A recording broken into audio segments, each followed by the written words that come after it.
What if I told you that Russia's so-called impenetrable defenses have just been pierced once again, not on the front lines but deep inside its own territory?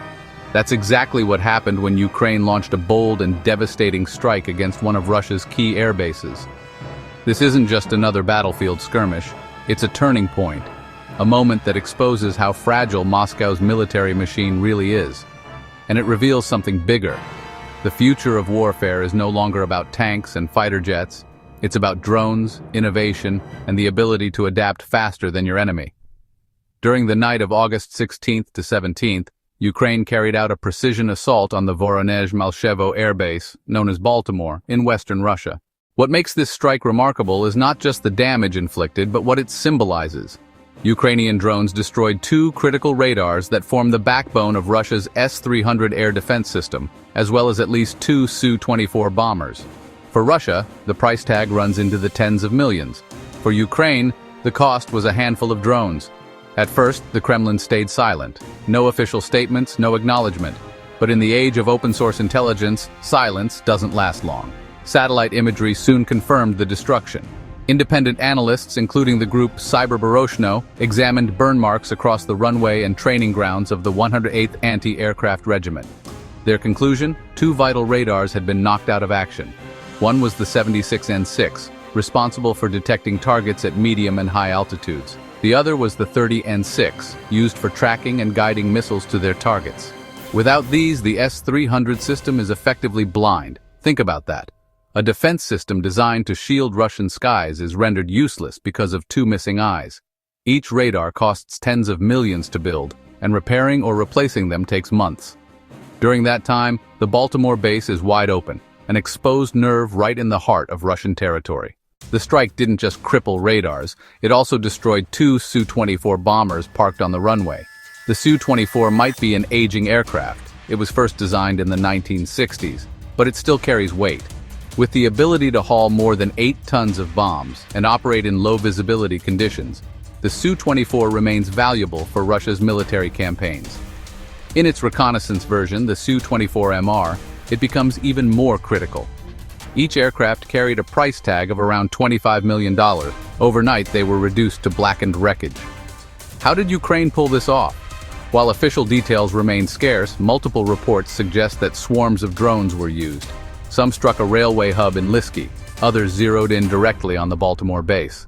All evidence points to drones being responsible for both the burning bombers and the destroyed radars. And here's what makes this operation even more significant. It wasn't an isolated event. It was part of a broader Ukrainian strategy aimed at degrading Russia's high-value assets from within. Back on June 1st, Ukraine launched what's now called Operation Spiderweb, the largest drone attack inside Russia to date. Concealed in trucks, swarms of drones were released near 4 separate airfields, dozens of bombers were hit, and the financial losses for Moscow climbed into the billions. Since then, Ukraine has turned drone warfare into a sustained campaign. Refineries, ammunition depots, drone factories, oil pipelines, and air bases have all become targets. The message is clear: Russia will bleed resources faster than it can replace them. Consider this. On August 20th, Ukrainian forces used drones to destroy an S-300V system in Zaporizhzhia, worth $40 million. The strike was captured on video, showing missiles exploding in a fiery chain reaction. Earlier in the same month, another drone attack hit the Saki base in Crimea, destroying a Su-30 fighter jet, damaging multiple Su-24s, and blowing up a weapons depot. These strikes don't just deplete Russia's hardware, they choke its logistics, especially around the Black Sea. Perhaps the most symbolic blow came with the destruction of a 98L6 radar tied to the S-500 system, Russia's pride and joy, designed to counter ballistic missiles, hypersonic weapons, and stealth aircraft. In theory, this radar represents the future of Russian air defense.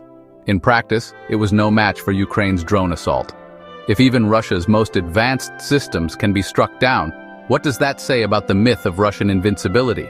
These aren't just tactical wins, they're psychological earthquakes. Every explosion on Russian soil sends a chilling reminder: Ukraine can strike anywhere, anytime.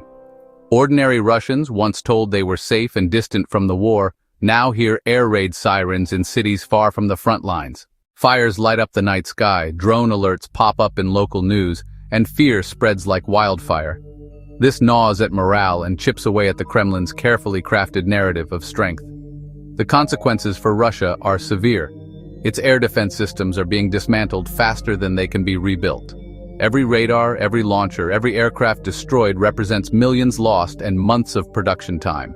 Western sanctions choke off access to the microchips and electronics needed to replace them. Meanwhile, the Russian economy is stretched thin.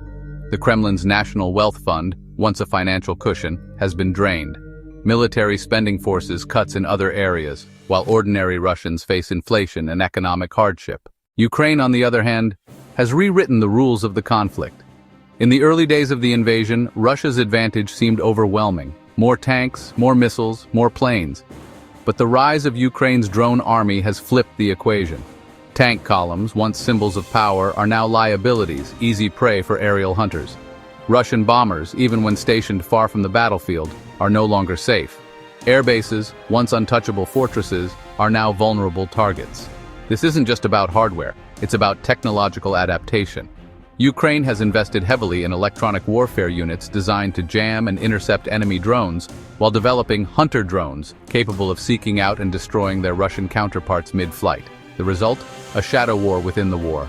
An arms race where innovation and speed matter more than sheer numbers. In many ways, Ukraine has become a laboratory for modern warfare.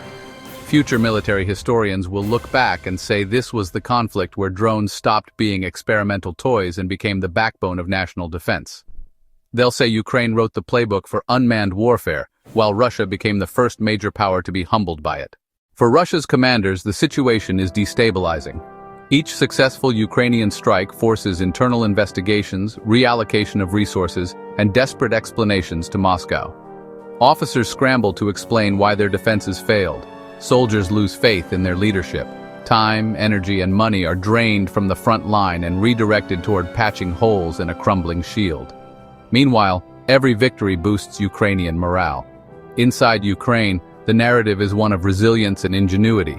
A smaller nation, outgunned on paper, finding ways to level the playing field through creativity, courage, and technology. Each drone that returns with footage of a destroyed radar or a smoldering airfield strengthens national pride and fuels the belief that victory is possible. For Putin, this war was supposed to be quick, a lightning invasion that toppled Kyiv in days. Instead, it has become a grinding, costly quagmire, and the strikes deep inside Russia make it impossible to maintain the illusion of normalcy. The war is no longer something that happens over there, it's come home. The big questions now are these. How long can Ukraine sustain this strategy of attrition? How much more can Russia's economy endure before cracks become fractures? And what role will the international community play as this conflict reshapes not just Eastern Europe, but the future of warfare itself? What's certain is that drones will continue to dominate the battlefield. They are cheap, versatile, and devastatingly effective. In Ukrainian hands, they've proven capable of outsmarting and outmaneuvering weapon systems worth hundreds of times more. Each strike confirms this isn't a fluke. It's a sustained campaign designed to erode Russian military power piece by piece. The attack on the Baltimore base isn't just about 2 radars and 2 bombers. It's proof that Ukraine can neutralize entire bases, force Russia to pour billions into replacements, and instill fear within Russian borders.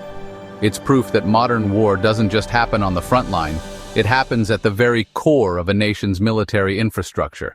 And with every operation, Ukraine sends a message to both the Kremlin and the world. The fight will continue until Russian forces are withdrawn.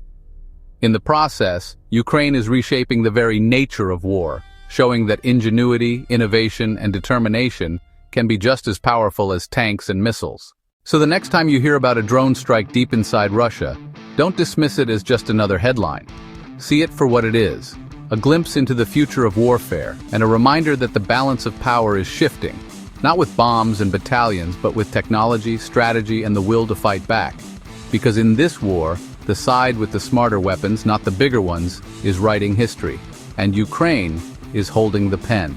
If you've made it this far, tell me, do you think Russia can adapt before it's too late, or has Ukraine already changed the rules of the game forever? Leave your thoughts in the comments, subscribe for more clear-eyed analysis, and stay tuned, because what happens next could redefine global power for decades to come. Leave your thoughts in the comments, subscribe for more clear-eyed analysis, And stay tuned, because what happens next could redefine global power for decades to come.